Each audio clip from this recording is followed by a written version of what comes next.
दोस्तों, अगर आप एक सिविल इंजीनियर हो तो आज मैं आप लोग के साथ एक बहुत ज़्यादा इम्पोर्टेंट पॉइंट डिस्कस करने वाला हूँ, जो कि आप लोग को एग्ज़ाम के पॉइंट ऑफ व्यू से और इंटरव्यू के पॉइंट ऑफ व्यू से बहुत ज़्यादा इंपॉर्टेंट पॉइंट आप लोग के लिए होने वाले हैं। तो बने रहिएगा लास्ट तक मेरे साथ इस वीडियो में। मेरा नाम है विपिन कुमार और आप लोग देख रहे हो वीआईपी एडवांस टेक। तो यहाँ पे सबसे पहले जो हम पॉइंट डिस्कस करेंगे वो डिस्कस करेंगे clear cover for different RCC members. देखिए, हमारे पास जो आरसीसी स्ट्रक्चर होती है उसमें डिफरेंट तरीके के मेंबर्स हम यूज करते हैं, जैसे कि फाउंडेशन हो गया, राफ्ट फाउंडेशन हो गया, बीम हो गया, स्ट्रैप बीम हो गया, बीम हो गया, कॉलम्स हो गए, फ्लैट स्लैब हो गए, स्लैब। तो इन सब में क्या होता है, हमें कुछ ना कुछ क्लियर कवर प्रोवाइड कराना होता है। तो ये कितना कितना क्लियर कवर हम किस में प्रोवाइड कराते हैं, तो इसके बारे में सबसे पहला पॉइंट हमारा रहेगा। सबसे पहले बात करते हैं फाउंडेशन की। तो फाउंडेशन में हम कितना क्लियर कवर प्रोवाइड कराते हैं, 75 mm। सेकंड पॉइंट रहेगा हमारा राफ्ट फाउंडेशन। राफ्ट फाउंडेशन में आप देख सकते हो कि अगर हम बात करें टॉप की, तो टॉप पे जो हमारा आ जाता है वो 50 mm का आ जाता है, बॉटम में 75 mm आ जाता है, और साइड्स की बात करें तो साइड्स में भी हमारा 75 mm का क्लियर कवर आ जाता है। उसके बाद बात करेंगे थर्ड हमारा स्ट्रैप बीम। तो स्ट्रैप बीम में जो हम बात करने वाले हैं वो हमारा होता है 50 mm का क्लियर कवर। बीम की बात करें तो बीम में हमारा 25 mm का होता है। कॉलम की बात करें तो कॉलम में 40 mm होता है। फ्लैट स्लैब की बात करें तो फ्लैट स्लैब में 20 mm, और जो हमारी स्लैब होती है उसमें हमारा कितना होता है, 15 mm होता है। तो यहाँ से मैंने आप लोगों को क्लियर कवर बताए। चलिए नेक्स्ट पॉइंट पे हम चलते हैं। नेक्स्ट पॉइंट हमारा आ जाता है क्रैशिंग स्ट्रेंथ ऑफ ब्रिक। इसके बारे में भी देख लीजिए। क्रैशिंग स्ट्रेंथ ऑफ ब्रिक्स के बारे में भी यहाँ से भी क्वेश्चन पूछा जाता है। तो होता क्या है कि हमारे पास तीन तरीके की हमारी ब्रिक्स होती हैं। जो हमारा ब्रिक्स का क्लासिफिकेशन होता है वो तीन होता है, first class BRICS, second class BRICS और थर्ड क्लास ब्रिक्स। अब ये ब्रिक्स का जो क्लासिफिकेशन होता है वो वाटर एब्जॉर्प्शन के हिसाब से हम करते हैं और क्रैशिंग स्ट्रेंथ के हिसाब से भी हम करते हैं। अगर मान लीजिए कि आप लोग की जो ब्रिक्स है, अगर उसकी क्रैशिंग स्ट्रेंथ कितनी है, 105 किलोग्राम पर सेंटीमीटर स्क्वायर है, यानी कि 105 किलोग्राम पर सेंटीमीटर स्क्वायर है, या फिर हम ये कह सकते हैं कि 10.5 न्यूटन पर mm स्क्वायर है। ठीक है, अगर आप लोग की इस रेंज में, अगर आप लोग की क्या है कि उसकी जो क्रैशिंग स्ट्रेंथ है अगर वो लाई करती है तो आप लोग की फर्स्ट क्लास ब्रिक्स हो जाएगी। सेकंड क्लास की बात करें तो 70 किलोग्राम पर सेंटीमीटर स्क्वायर होना चाहिए, और थर्ड क्लास की अगर हम बात करें तो थर्ड क्लास आप लोग का कितना होना चाहिए, 35 किलोग्राम पर सेंटीमीटर स्क्वायर होना चाहिए। वहीं पर अगर हम बात करें न्यूटन पर mm स्क्वायर में, तो ये आप लोग का 7 न्यूटन पर mm स्क्वायर हो जाएगा, 3.5 न्यूटन पर mm स्क्वायर हो जाएगा, और ये आप लोग का 10.5 न्यूटन पर mm स्क्वायर आ जाएगा। तो दोनों तरीके से हमसे एग्जाम और इंटरव्यू में क्वेश्चन यहाँ से बनता है कि क्रैशिंग स्ट्रेंथ बताइए कि जो फर्स्ट, सेकंड और थर्ड क्लास की जो ब्रिक्स होती है उनकी क्रैशिंग स्ट्रेंथ कितनी होती है। तो ये पॉइंट भी मैंने आप लोग के साथ डिस्कस किया। नेक्स्ट है, ये और भी ज़्यादा इंपॉर्टेंट पॉइंट है जिसमें हम लोगों से पूछा जाता है ग्रेड्स ऑफ स्टील। जो हमारे पास स्टील अवेलेबल होती है वो किस किस ग्रेड्स में होती है, तो उसके बारे में भी हम बात करेंगे। सबसे पहले बात करते हैं जो मेनली दो हमारे पास ग्रेड्स होती हैं, एक माइल्ड स्टील होती है और एक हमारे पास HYHT होती है। तो HYHT की फुल फॉर्म याद रखेंगे, जिसको बोलते हैं हम हाई इल्ड स्ट्रेंथ डिफॉर्म्ड बार। तो ये भी हमको पता होना चाहिए, हाई इल्ड स्ट्रेंथ डिफॉर्म्ड बार, जिसको हम HYHD बोलते हैं। और एक होता है हमारे पास माइल्ड स्टील। अब देखिए, जो माइल्ड स्टील वाली होती है इसको हम प्लेन बार भी बोलते हैं। ये चीज़ भी हमको पता होना चाहिए। ये जो माइल्ड स्टील वाली बार होती है इसको हम क्या बोलते हैं, प्लेन बार भी बोलते हैं।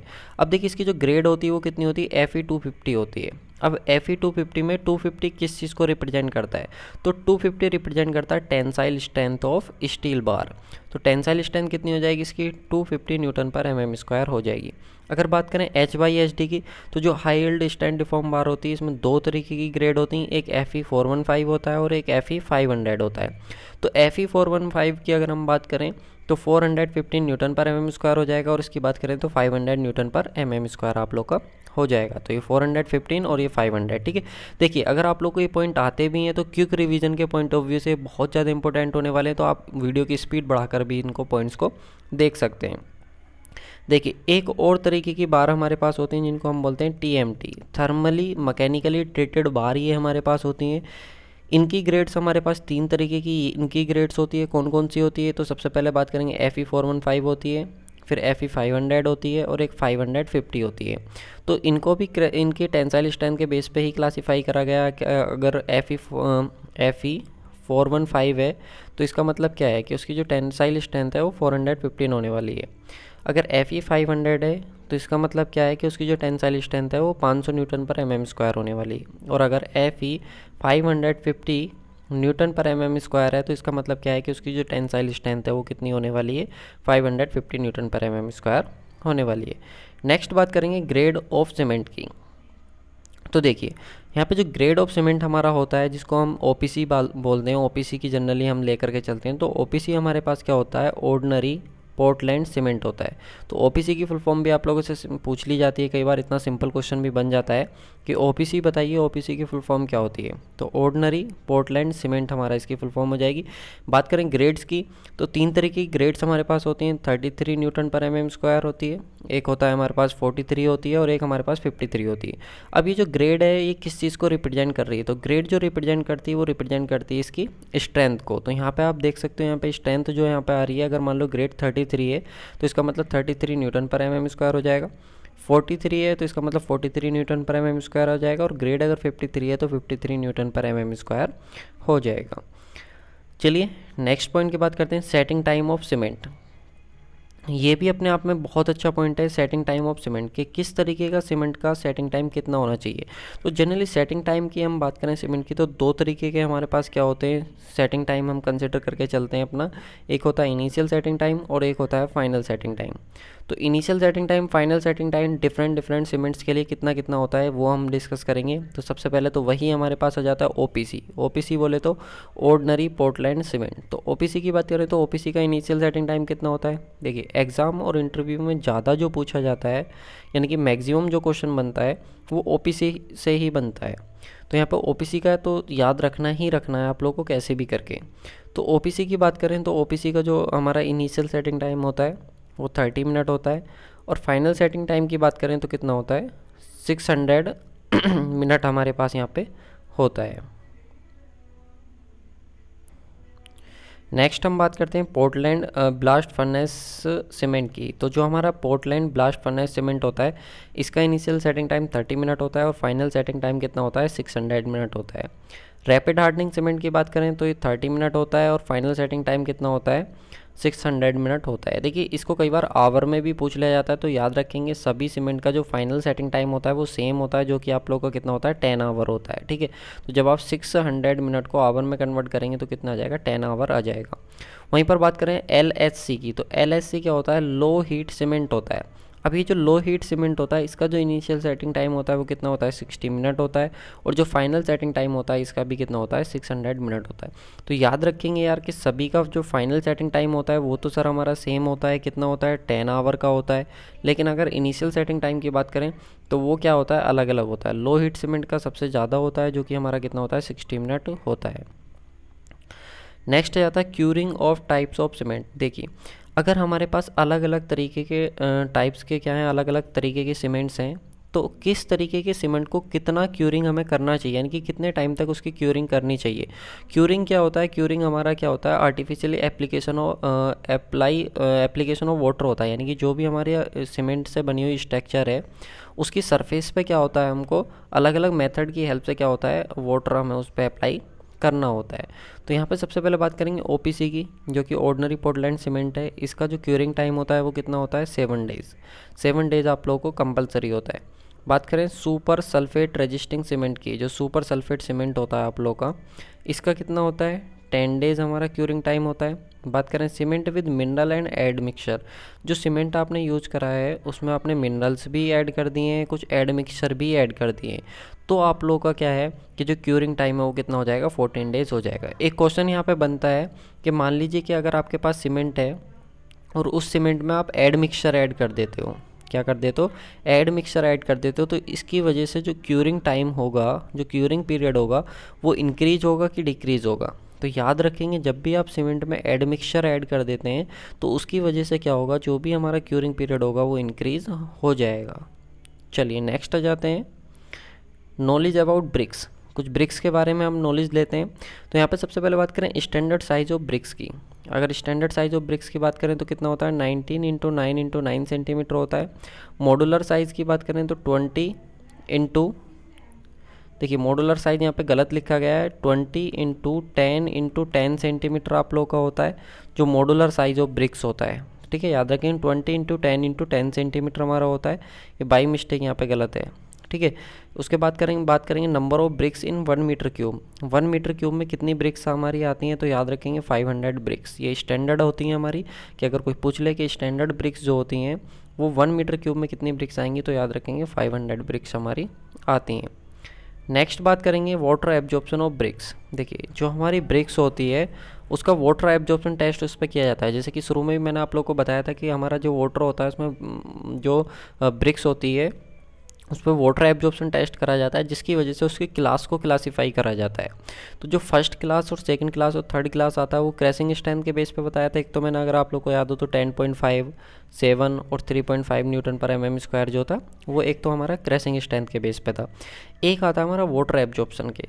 तो वाटर एब्जॉर्प्शन की अगर हम बात करें कि मान लीजिए कि आपकी फर्स्ट क्लास ब्रिक्स है, तो फर्स्ट क्लास ब्रिक्स आप लोग की क्या है, फर्स्ट क्लास ब्रिक्स 15 से 20 के बीच होता है। 15 से 20 के बीच आप लोग का इतने % से ज़्यादा वाटर को एब्जॉर्ब नहीं करना चाहिए।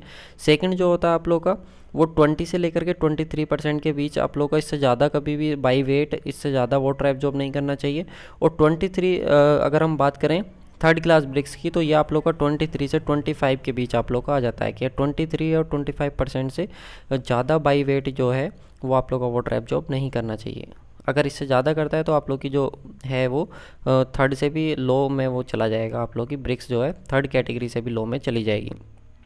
वहीं पर बात करें water absorption for building stone, तो बिल्डिंग स्टोन के केस में याद रखना कि अगर कोई भी बिल्डिंग स्टोन है आप लोग की, वो 5% से ज़्यादा कभी भी वाटर को एब्जॉर्ब नहीं करना चाहिए। अगर वो 5% से ज़्यादा अगर बाई वेट वाटर एब्जॉर्ब कर लेती है स्टोन, तो वो आप लोग की कैसी हो जाएगी, पुअर क्वालिटी ऑफ स्टोन हो जाएगी। उसको हम बिल्डिंग पर्पज़ पे फिर यूज़ नहीं करेंगे, अपना जो कंस्ट्रक्शन है उसमें यूज़ नहीं करेंगे। उसके बाद देखिए ग्रेड ऑफ कंक्रीट। जो हमारी कंक्रीट होती है उसकी अलग अलग तरीके की ग्रेड्स होती हैं, उसके बारे में हम एक बार बात करेंगे। तो सबसे पहले यहाँ पे देखिए एक तरफ ग्रेड्स लिखी हुई है, एक तरफ हमारा क्या लिखा हुआ है, मिक्सचर लिखा हुआ है, सीमेंट का, सैंड का और एग्रीगेट का। तो यहाँ पे सबसे पहले बात करें M15। तो M15 क्या है, आप लोग की इसकी कंप्रेसिव स्ट्रेंथ को रिप्रेजेंट कर रही है, जो कि कितनी हो जाएगी 5 न्यूटन पर mm स्क्वायर। ठीक है। अब जब 5 न्यूटन पर mm स्क्वायर हमें चाहिए, सॉरी हाँ 5 न्यूटन पर mm स्क्वायर अगर हम उसकी स्ट्रेंथ चाहिए, तो हमें उसके लिए क्या मिक्सचर हमको रखना पड़ेगा, तो सीमेंट रखना पड़ेगा 1:, सैंड रखना पड़ेगा 4 और एग्रीगेट रखना पड़ेगा 8। यानी कि 1:4:8 का रेशियो रहेगा। M10 के लिए 1:3:6 का रेशियो रहेगा। देखो M10 है ना, इन सब का सम अगर आप करोगे तो आप लोग को 10 ही बैठेगा। ठीक है। देखो 6 और 3 कितने हो गए, 9 और 1 10, तो ऐसे भी इसको याद रख सकते हो। नेक्स्ट बात करें M15 की, तो 1:2:4 हो जाएगा। M20 की बात करें तो इसका आधा कर देना, और M25 की बात करें तो इसका आधा कर देना। ठीक है। आप लोगों को मिल जाएंगे 1:2 हो जाएगा, और 1:1:5:3 आ जाएगा आप लोग का। ठीक है। चलिए नेक्स्ट बात करते हैं unit weight of civil engineering material. देखिए जो हमारे सिविल इंजीनियरिंग मटेरियल होते हैं, जैसे कि हमारे पास सीमेंट होता है, PCC होता है, RCC होता है, स्टील होता है, बिट्यूमिन होता है, तो इनकी क्या होते हैं, यूनिट वेट होते हैं। अब यूनिट वेट क्या होता है सर, तो यूनिट वेट हम निकालते हैं वेट पर यूनिट वॉल्यूम के फॉर्म में। ठीक है। वेट पर यूनिट वॉल्यूम या फिर मास पर यूनिट वॉल्यूम अगर निकालते हैं तो वो डेंसिटी हमारे पास हो जाती है। चलिए यहाँ पे हम बात कर लेते हैं अलग अलग तरीके के मटेरियल्स की। तो सबसे पहले जो मटेरियल आता है वो सीमेंट आता है।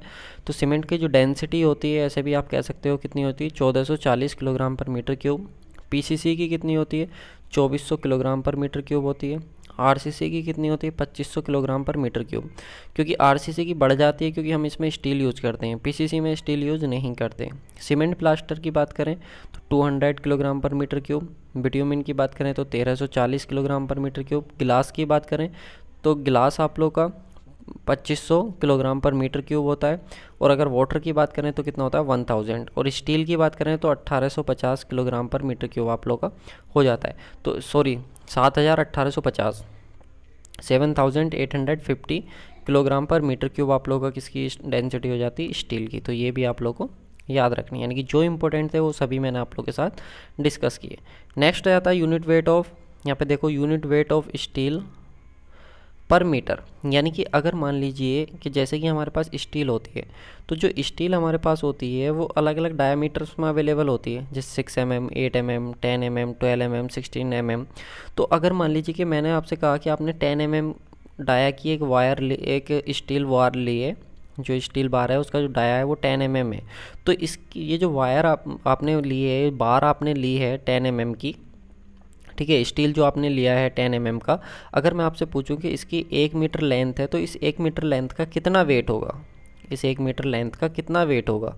ऐसे ही मैंने आपसे कहा कि आपने 16 mm की क्या है एक स्टील रोड ली है, तो 16 mm की जो आपने स्टील रोड ली है अगर उसकी लेंथ 1 मीटर है तो इसका कितना वेट होगा। तो इसको कैलकुलेट करने का तरीका हमारे पास होता है एक फॉर्मूला d²/162.2, ठीक है, जहाँ पर डी जो हो जाता है हमारे पास वो डाया हो जाता है बार का, और यहाँ से हमको जो मिल जाता है वो क्या मिल जाता है, वेट मिल जाता है पर यूनिट लेंथ का, ठीक है, कि 1 मीटर लेंथ का कितना वेट यहाँ पे होने वाला है। तो इसी तरीके से हमारे पास कुछ अलग अलग टाइप्स के जो हैं बार हैं, जैसे कि 6 mm की है तो उसका कितना हो जाएगा 0.22 किलोग्राम पर मीटर हो जाएगा। 8 है तो 0.395 किलोग्राम पर मीटर हो जाएगा। 10 mm है तो उसका कितना हो जाएगा 0.616 किलोग्राम पर मीटर। तो इसी तरीके से आप देख सकते हो। तो यहाँ पे अगर 16 mm की आप लोग की रोड होगी या 16 mm की रेनफोर्समेंट होगी तो उसका जो वेट होगा आप लोग का वो 1.578 किलोग्राम पर मीटर होगा। यानी कि 1 मीटर जो वायर है, 1 मीटर जो रोड है, 1 मीटर जो रेनफोर्समेंट है, उसका जो वेट हो जाएगा वो कितना हो जाएगा 1.5 × 78 किलोग्राम हो जाएगा। चलिए नेक्स्ट आता है स्टैंडर्ड कन्वर्जन फैक्टर। ये बहुत इंपॉर्टेंट है क्योंकि कई बार हमें क्या होता है unit conversion as a civil engineer हमारे लिए बहुत ज़्यादा ज़रूरी होता है। तो कौन कौन सा यूनिट कन्वर्जन हमको आना ही चाहिए किसी भी हालत में, वो हम आप लोग के साथ डिस्कस करेंगे। सबसे पहला आ जाता है 1 मीटर। तो 1 मीटर में आपके 3.28 फिट होते हैं। 1 मीटर में बात करें 39.37 इंचेज होते हैं। 1 मीटर की बात करें तो 100 सेंटीमीटर होते हैं। 1 मीटर में 1000 mm होते हैं। 1 फुट में 12 इंचेज होते हैं। 1 इंच में 2.54 सेंटीमीटर होते हैं और 1 इंच में 8 आप लोग के फुट होते हैं। एक जो इंच होता है आप लोग का, इसमें आप लोग के 8 फुट लिख रहा है, ठीक है, ये आप लोग के होते हैं। इसको मैं एक बार क्लियर कर दूंगा आप लोग को कमेंट बॉक्स में, आप लोग को इसको मैं इसका जो सही चीज़ है वो आप लोग को पिन कर दूंगा, ठीक है, इसके लिए आप परेशान ना हो। नेक्स्ट बात करेंगे बेसिक एरिया यूनिट, ठीक है। जो बेसिक एरिया यूनिट है उनके बारे में भी हम बात करेंगे कि जो एरिया कन्वर्जन है वो हमको आना ही चाहिए। तो उसके बारे में मैं आप लोग के साथ डिस्कस करता हूँ। तो 1 जो आप लोग का कैनाल होता है तो वो आप लोग का 20 मारले के इक्वल होना चाहिए। 1 मारले जो होता है वो 272.24 स्क्वायर फीट के इक्वल होता है, और जो 1 कैनाल होता है 502 मीटर स्क्वायर के इक्वल होता है, या स्क्वायर मीटर कह सकते हैं। 1 मारले जो होता है वो 25.10 स्क्वायर मीटर के इक्वल होता है, और 1 हेक्टेयर जो होता है वो 1000 स्क्वायर मीटर के इक्वल होता है, और 1 एकड़ जो होता है वो 43,560 स्क्वायर फीट के इक्वल होता है। तो यहाँ तक मैंने आप लोगों के साथ कुछ बहुत ज़्यादा इंपॉर्टेंट, अगर बोलूँ तो 5 स्टार वाले जो पॉइंट्स थे वो आप लोगों के साथ डिस्कस किए। तो वीडियो आप लोगों को कैसी लगी यार कमेंट करके बताना, और आप लोग को ये भी बताना कितने पॉइंट्स आप लोग को आते थे और कितने पॉइंट्स यहाँ पे आप लोगों ने नए सीखे। और ऐसे ही वीडियो मैं आप लोगों के लिए बनाता रहूँ, उसके लिए वीडियो लाइक करके कमेंट करके यार मुझे मोटिवेट करते रहें। Thank you so much guys for watching this video.